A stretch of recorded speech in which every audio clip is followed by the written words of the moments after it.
Muito bem, nós estamos aqui com o pastor Moisés e nós gostaríamos de conhecer um pouco sobre o seu ministério, pastor. Obrigado. A paz do Senhor a todos, né? Para mim é uma satisfação enorme recebê-los aqui na minha casa, né? Eu sou o pastor Moisés Tumuxique, eu congrego na Assembleia de Deus, Ministério de Ribeirão Pires, né? Há 8 anos que estamos ali servindo ao Senhor. E eu espero poder estar contribuindo de alguma forma para que haja uma edificação a todos os ouvintes que estiverem nos ouvindo. Ok. Bom, a pergunta para o pastor Moisés é a seguinte: o que acontece com a alma de uma pessoa quando ela morre? Após a morte, o que acontece com essa alma? A alma ela morre também, ela deixa de existir, ela vai para um lugar especial, ela vai para o seio de Abraão, para o paraíso. Qual seria assim o destino desta alma? Né? Pois não, eu gostaria de deixar claro a todos os telespectadores que nós temos um posicionamento baseado, é claro, na Bíblia Sagrada, né? Que existe 2 situações que nós cremos e entendemos pela Bíblia Sagrada que pode acontecer com a alma de uma pessoa. Isso, o que vai depender disso é a aceitação ou rejeição ao Evangelho de nosso Senhor e Salvador Jesus Cristo, né? Então, o fato da eternidade, o que vai acontecer com a alma dela, onde ela vai passar a eternidade, vai depender da escolha que ele fez em vida, da aceitação ou rejeição à palavra de Deus e os seus mandamentos. E nós cremos no seguinte, que o cristão, quando ele é um cristão autêntico, ele aceitou Jesus, né, conforme em São João 14, né, versículo 1 ao 3, eu gostaria de estar lendo, se possível. São João capítulo 14, versículo 1 ao 3, diz assim, Jesus falando: não se turbe o vosso coração, crede em Deus, crede também em mim.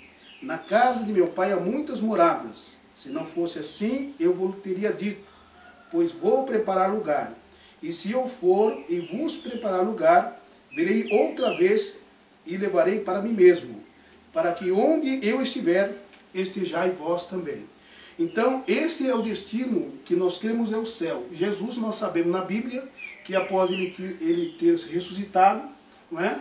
Ele foi assunto ao céu, ele foi levado ao céu, e lá ele está. Sabemos que ele voltará um dia para buscar a sua igreja, a sua noiva, mas nós cremos que quando a pessoa parte desse mundo com Cristo, ela vai morar no céu, conforme a Bíblia aqui nos esclarece. E cremos também que no caso o ímpio, ou seja, aquela pessoa que não tem compromisso com a palavra de Deus, aquele cidadão que não quis saber, que não reconheceu Jesus como Salvador, então ela irá para o Hades, o inferno.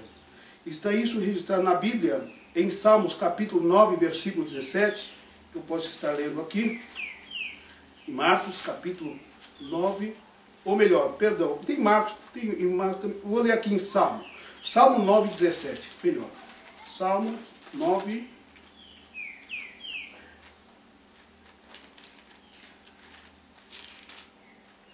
17. Diz assim: os ímpios serão lançados no inferno, e todas as nações que se esquecem de Deus. E posso ler uma outra referência em Mateus 10, 28, que também diz assim: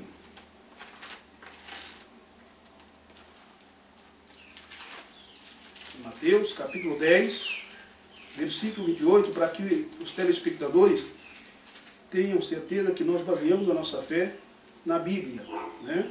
Que é a nossa regra de fé e prática. Mateus capítulo 10, versículo 28, diz assim: e não temais os que matam o corpo, e não podem matar a alma. Temei antes aquele que pode fazer perecer no inferno a alma e o corpo. Então, são 2 lugares distintos. O cristão verdadeiro e autêntico, ele vai morar no céu. Aqueles que rejeitaram o Evangelho irão para o inferno. Certo. Entrando nessa questão da alma, então a pessoa que desce à sepultura, a pessoa que finda os seus dias aqui na terra, a alma dessa pessoa, ela vai para o paraíso, né? Para o céu, no caso. Sim, se ele for um cristão autêntico. Autêntico, vai para o céu. A alma de uma pessoa ruim, ela vai para o inferno. Sim. Conforme colocado. Mas e a questão da ressurreição? Como se encaixa? Como o senhor analisa e compreende aqui a questão da ressurreição? A questão da ressurreição, isso estará, né? Porque assim, é a questão do corpo que irá ressurgir. Tá? A questão do corpo, então, terá um período na escatologia, conforme lá em 1 Tessalonicenses capítulo 4, versículo 16, que fala assim que os mortos ressuscitarão em Cristo, né? E nós não precederemos aqueles que dormem, não é isso? Ou seja, os mortos ressuscitarão primeiro, depois nós seremos transformados, né? Esse processo, sim, se dará para tomar posse do corpo. Mas a questão aqui, que eu estou tentando esclarecer aos ouvintes e telespectadores, é a questão da alma, tá? A questão da alma antes da ressurreição dos mortos, tá? Porque nós sabemos que a ressurreição dos mortos se dará, mas num determinado período específico. Eu estou tratando aqui no momento em que a pessoa parte nos dias de hoje, tá? Nos dias de hoje, qual é o estado em que se encontra a alma desta pessoa, né? Porque o que nós entendemos é assim, existem alguns segmentos religiosos, né, que eu até respeito, muito embora eu não concordo. Acreditam que a pessoa que parte, né, desse mundo fica num estado de inconsciência. E isso não é o que a Bíblia ensina, não é? A Bíblia diz muito claramente que essa pessoa, quando a Bíblia fala a expressão dormir, está se relacionado ao estado do corpo inerte.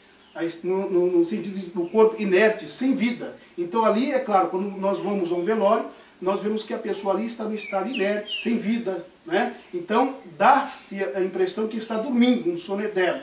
Mas ali diz a respeito do corpo e não da alma. Porque eu posso citar aqui alguns versículos que eu marquei para mostrar a consciência da alma depois mesmo da morte. Entendeu? Então, esta questão que você me pergunta com relação à ressurreição dos mortos, que nós cremos sim, perfeitamente, mas isso se dará num determinado tempo, isso na Bíblia, né? Que vai se cumprir isso quando Jesus vir arrebatar a sua igreja. Porém, eu estou me referindo ao estado atual em que vivemos hoje. Qual é o estado daqueles que partem hoje? Qual que é a questão da alma? Então, no caso, teria como se fosse um reencontro de corpo com alma. Exatamente. Essa alma ela já está no paraíso. Sim, posteriormente, para tomar posse do corpo. Aquilo que é corruptível se revestirá da incorruptibilidade. Né? O que é mortal será revestido da imortalidade. Porque conforme aqui em 1 Tessalonicenses 4, 16, diz assim, olha, eu vou até ler para ficar mais claro.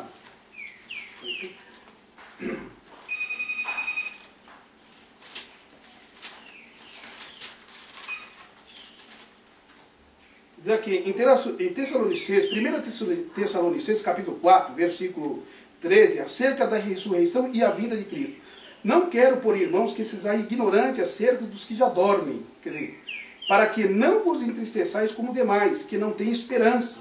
Porque se cremos que Jesus morreu e ressuscitou, assim também aos que em Jesus dormem, Deus o tornará a trazer com ele. Dizemos-vos, pois isto pela palavra do Senhor, que nós, o que ficarmos vivos para a vinda do Senhor, não precederemos os que dormem, porque o mesmo Senhor descerá do céu com alarido e com voz de arcanjo e com trombeta de Deus, e os que morrerem em Cristo ressuscitarão primeiro. Depois nós, o que ficarmos vivos, seremos arrebatados juntamente com ele na nuvem e encontrar o Senhor nos ares. Assim estaremos sempre com o Senhor. Portanto, consolai-vos uns aos outros com estas palavras. Então, é isso que nós cremos. Nós cremos que vai ter um determinado período, nós estamos esperando a vinda do Senhor Jesus, e essa profecia, então, vai se cumprir. E, assim, aí eu teria que explicar as questões escatológicas, porque nós cremos na segunda vinda de Jesus, mas cremos na segunda vinda de Jesus em duas etapas. A primeira vinda, ele vem para buscar a igreja. A segunda etapa da segunda vinda, ele vem com a sua igreja. Entendi. Tem aqui um texto aqui no livro de São João, capítulo 3, versículo 13. São João capítulo 3, versículo 13, que diz assim: Ora, ninguém subiu ao céu, senão aquele que de lá desceu, a saber, o Filho do Homem. Esse texto parece dizer que ninguém subiu ao céu, né? Como o próprio texto aqui está deixando, ninguém subiu ao céu, senão aquele que de lá desceu. Como que o irmão... Perdão, qual o João 3, João 3. Isso. João 3, verso 13. Isso. Muito bem. Ora, ninguém subiu ao céu, senão o que desceu, o Filho do Homem que está no céu. Isso. Sim. Você quer saber como é que nós interpretamos esse versículo? Qual o sentido que vocês têm? Tá. Bom, primeiro, nós sabemos que o Verbo se fez carne e habitou entre nós. Né? Então,